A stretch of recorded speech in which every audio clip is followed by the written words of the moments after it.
What's up, everyone? Josh here with Ohio Fish Rescue. Yes, I'm back from the COVID stint, but this is the first time coming back into the rescue, so let's see if this place fell apart or stuck together.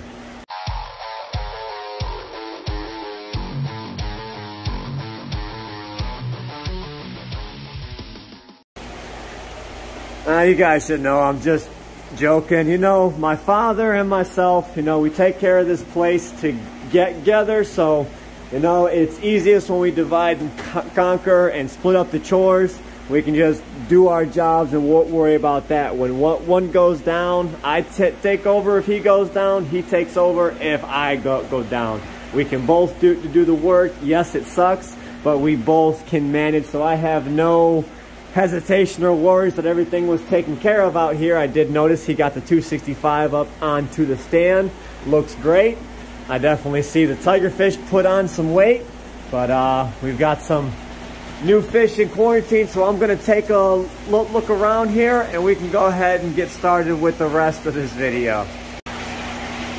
So just a few things. These piranhas will be leaving this week. They're going to Joe at Their World Aquatics. So this will go back into being a quarantine tank once again. So he's got a large tank set up for him, and he's actually got a few more that'll be joining the colony. So hopefully that all works out for him. There's 7 of them in here. So they're all pretty decently sized, but these guys have finally found a new home. But I have noticed a few things around here. Go take a look. Over here in the 1,000, I noticed that there's some eggs. The female feste back there actually laid some eggs on that stone back there. As you guys can see, some of those white ones, those are infertile and they just turned white. The ones that are see-through are the eggs that are good.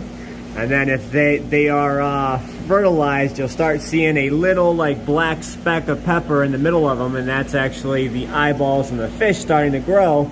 But I don't think there's anything in here that could fertilize them unless this guy happens to be a male and they did breed together, but I'm not so sure about that. I'm halfway thinking that she just dropped some eggs in a 1,000 gallon. But that is super cool. And the Planoceps is out front and center right now. It's pretty cool.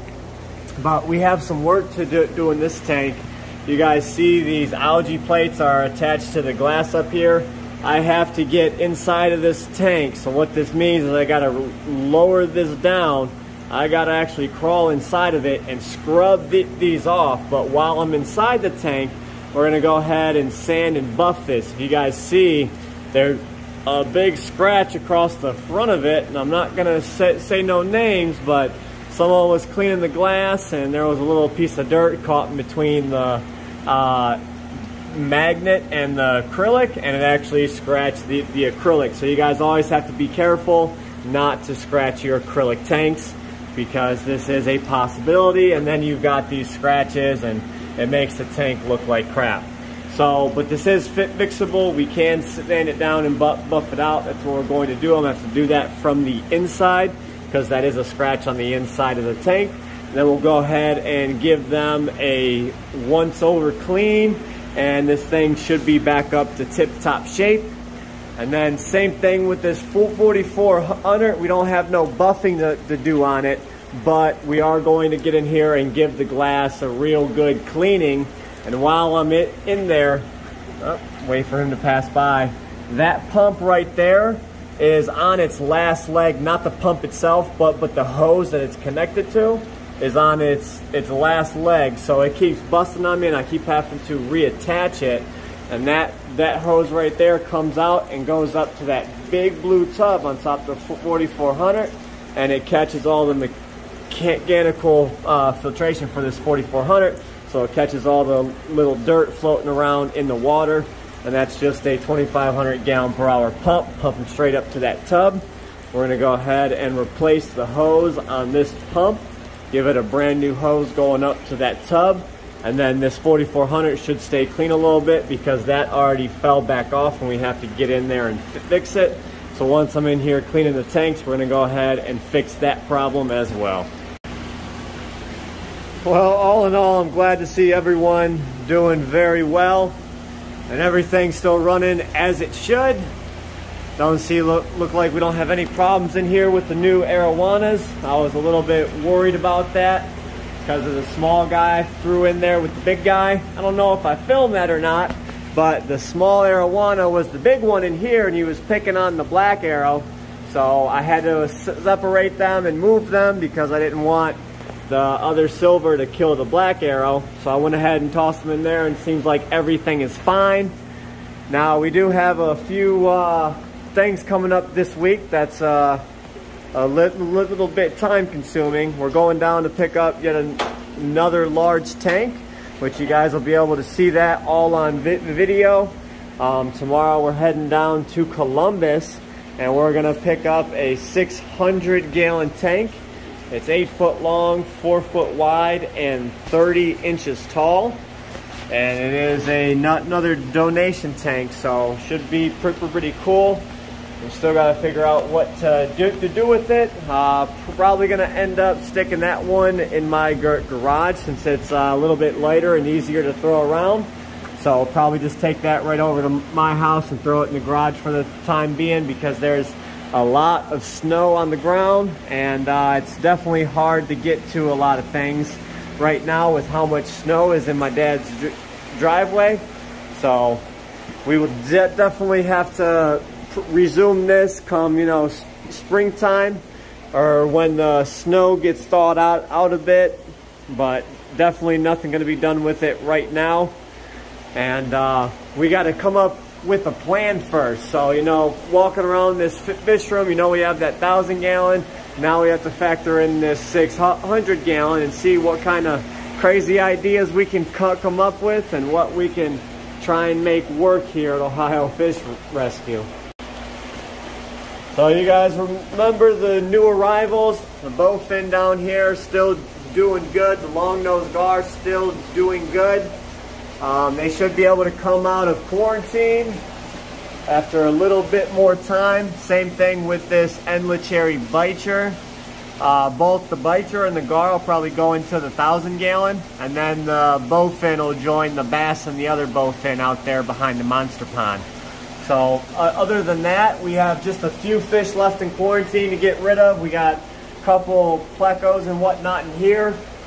And then some community fish over here, like these 4-line pim cats and tin-foil barbs. We actually got rid of a bunch of fish, and sometime this week these piranhas will be gone, just like I said, and that should open up quite a bit for us.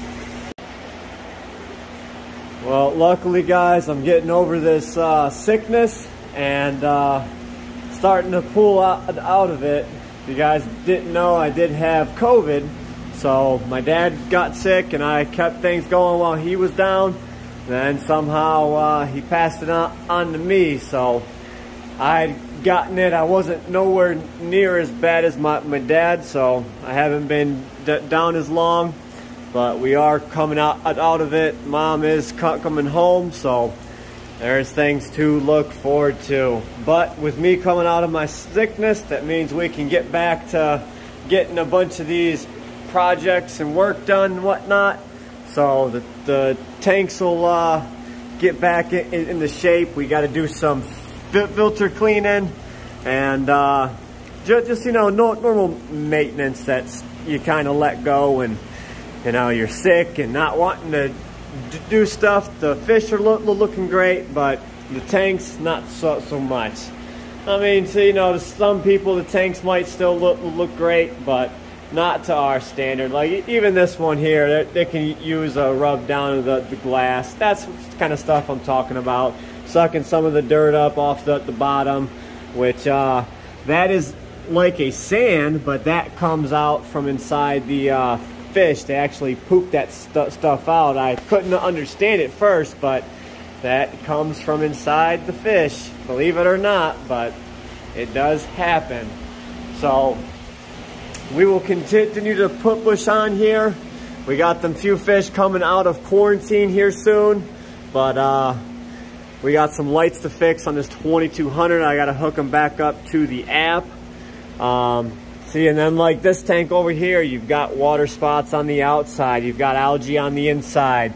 We got to go back and respread the gravel to cover up the bottom, get some of these broken plants out of here and clean up the tank. That's the kind of stuff I'm talking about, but there's lots of that to do, and clean up the floor, get like this filter out the way, the boxes, tubs, stuff like that.